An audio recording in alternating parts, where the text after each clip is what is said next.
Here's a STEAM project that will test your bubble making skills and your nose. It does require a few materials, but we promise it's worth it.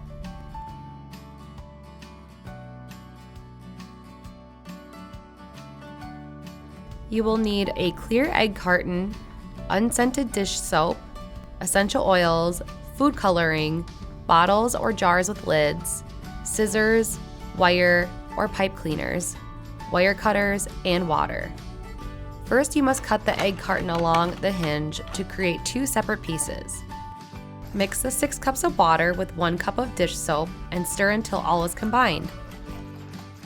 Add the solution to each jar and then follow up with the food coloring and oils.